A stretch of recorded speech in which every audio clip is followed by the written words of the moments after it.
Directeur général de l'Association des marchés publics du Québec, parce que l'association joint également sa voix au combat qui est fait par l'Association des microbrasseries du Québec. Bonjour, M. Trudel. Bonjour. Bonjour. Donc, vous joignez votre voix aussi, justement, à cette démarche-là qui est faite depuis plusieurs années par l'association, parce que je comprends que c'est intéressant aussi comme représentant des marchés publics d'avoir ces produits-là locaux, ces produits régionaux disponibles, dans le fond, dans vos différents marchés. Tout à fait. En fait, comme on est la dernière province avec un réseau de marchés publics qui n'accueille toujours pas ce type d'entreprise bioalimentaire dans notre réseau, ça nous ferait grand plaisir de pouvoir les accueillir. On a plus de 150 marchés à travers le Québec. Il y a plus de 2500 entreprises bioalimentaires québécoises qui participent déjà à la fête des marchés publics. Donc, en cette période estivale, à l'approche de la Semaine québécoise des marchés publics, on envoie à nouveau le message vers le gouvernement, vers les gens pour qu'on dénoue cette impasse-là. On aimerait beaucoup avoir des bières de microbrasserie à présenter dans les marchés publics comme les autres alcools du Québec, tout simplement. Puis comment vous expliquez, vous, de votre côté, M. Trudel, que cet immobilisme-là, que ça fait 6 ans que ça bouge pas, que justement le Québec rejoint pas, s'isole dans le fond par rapport à la décision qu'il prend par rapport au reste du Canada. Quand on voit justement un gouvernement qui nous dit qu'il favorise l'achat local, on a parlé beaucoup du fameux panier bleu entre autres, mais je pense qu'il y a un appel qui est fait auprès des consommateurs, auprès des Québécois à consommer localement. Est-ce que c'est pas un non-sens justement que ça avance pas, qu'on puisse pas retrouver ces produits-là disponibles dans vos différents marchés? C'est un non-sens, effectivement. C'est sûr que ça prend une volonté politique, comme Mme Mirand le disait, pour faire des changements réglementaires, des changements au niveau de la loi pour que ça puisse se développer. Je crois qu'il y a eu beaucoup de changements réglementaires qui ont été opérés pour l'industrie dans le développement durant la pandémie et dernièrement, c'est l'Ontario en 2021, comme vous l'avez nommé, qui a fait cette modification-là, en fait, qui permet à l'ensemble de ces marchés d'accueillir des microbrasseries pour venir commercialiser leurs produits. Et avec une porte de sortie, les marchés publics sont de compétence municipale. Donc, si une municipalité ne préfère pas avoir une microbrasserie dans son marché public pour les raisons qui la concernent, elle pourrait à ce moment-là révoquer cette permission-là. Donc, ça prend peut-être une volonté politique. Souvent, on se fait dire d'aller parler à un ministère, puis à un autre, puis à un autre. Mais nous, comme association, on a beaucoup de travail à faire avec nos gestionnaires, avec nos marchés publics. Donc, il faut simplement une certaine volonté politique pour dénouer ces impasses-là. Et on croit qu'il serait grand temps de le faire, comme on est à la traîne là, du Canada, malheureusement. Mais est-ce que vous la sentez, cette volonté politique, quand vous avez des échanges justement avec où vous vous faites barouetter d'un ministère à l'autre parce que ça tombe en différents... Ça, c'est toujours un peu l'enjeu dans un gouvernement quand ça vient toucher le ministère de l'Économie, puis ça vient toucher un petit peu le ministère des PME, puis ça vient toucher un petit peu le MAPAC, puis ça vient toucher... Donc là, finalement, ça finit par être dans la cour un peu... Il y a personne qui prend le leadership d'un dossier comme ça. C'est peut-être un peu ça l'enjeu, là. Exactement. Donc, on n'a pas une force de lobbyiste très grande, mais c'est sûr, lorsqu'on parle à un ministère ou à la régie ou autre, ça fait du sens pour tout le monde de le permettre, mais ensuite, il suffit de démarrer la roue et faire en sorte que ça l'advienne.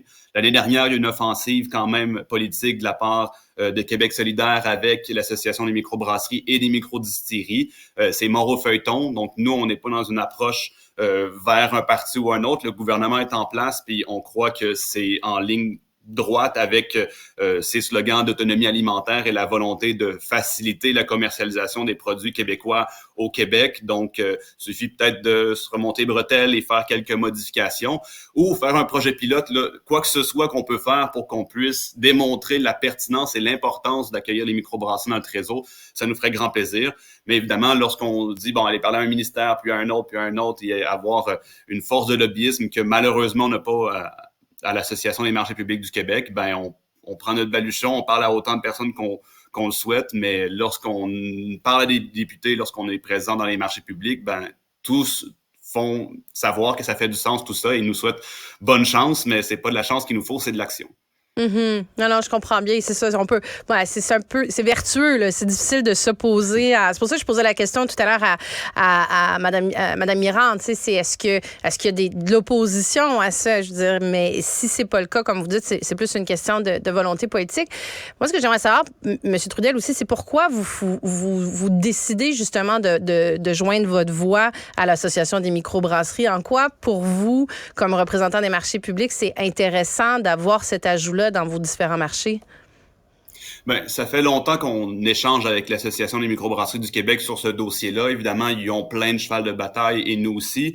Ce qui est important pour un marché public, c'est d'avoir une offre complète. Nous croyons que dans certaines régions, évidemment, les cidres, les hydromels, les vins ils peuvent venir commercialiser dans les marchés publics, mais on croit qu'il y a une certaine forme d'injustice lorsqu'on parle des terroirs comme ceux de la Côte-Nord, du Saguenay-Lac-Saint-Jean. Il y a moins de vignobles, évidemment, et de vergers de pommes sur la Côte-Nord. Donc, pourquoi ne pas permettre, en fait, à ces terroirs-là de s'exprimer et de commercialiser en marché public?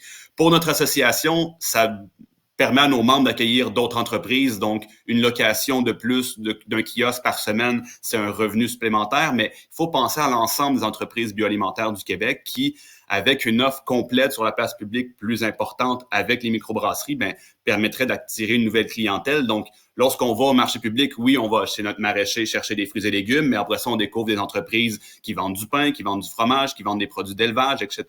Donc, ça nous permet d'avoir une belle offre et de faire bénéficier à l'ensemble des entreprises bioalimentaires commercialisant dans le réseau des marchés publics d'avoir un point d'attrait supplémentaire avec une autre entreprise qui se joint à la mission. Donc, pour nos membres gestionnaires de marché public, pour nos marchés publics, c'est un petit revenu de plus, quelque chose comme 50 $ de plus par location de kiosque par semaine. C'est pas important, mais l'intérêt pour le citoyen de se présenter sur la place publique et de compléter son panier d'achat, alors là, ça va les aider, en fait, à avoir une offre plus particulière. Et les marchés publics sont très ingénieux pour faire des événements, donc pourquoi pas faire un bière et saucisse durant la période de l'automne, pourquoi pas célébrer l'Oktoberfest aussi avec sa microbrasserie. Et les microbrasseries peuvent ensuite aller rencontrer des personnes très intéressées par l'achat local dans les marchés publics et les informer, comme les autres entreprises le font, sur les activités qui se déroulent dans la microbrasserie ou les autres points de vente qu'il pourrait y avoir. Donc, c'est une question de maillage et une question de bonne visibilité aussi auprès d'une population qui sont friandes de produits locaux, tout simplement celles qui se présentent en marché public. Parlant de visibilité, je termine avec ça, M. Trudel. Si on veut savoir justement les prochains marchés, si on veut découvrir, les gens sont en vacances, ça se promène un peu partout dans les régions du Québec. On se rend où pour voir ce qu'il y a dans les prochains jours, prochaines semaines? Tout simplement sur ampq.ca pour être ciblé et voir où sont les marchés publics autour. Je pourrais aussi parler de l'application Mangeons local de l'UPA qui répertorie aussi les microbrasseries. Donc, sur la route des vacances, ampq.ca, c'est la bonne manière de trouver son marché public. Et pour les microbrasseries, l'Association des microbrasseries du Québec aussi a une carte très complète de où on peut se substanter à travers le Québec. Donc, c'est le rendez-vous, hein. On est au mois d'août, c'est le temps de sortir et de profiter des marchés publics et des microbrasseries, bien évidemment. Merveilleux. Je vous remercie beaucoup, Jean-Nic Trudel. Je rappelle, vous êtes directeur général de l'Association des marchés publics du Québec. Merci d'avoir pris le temps de discuter avec nous. Merci beaucoup. Au revoir.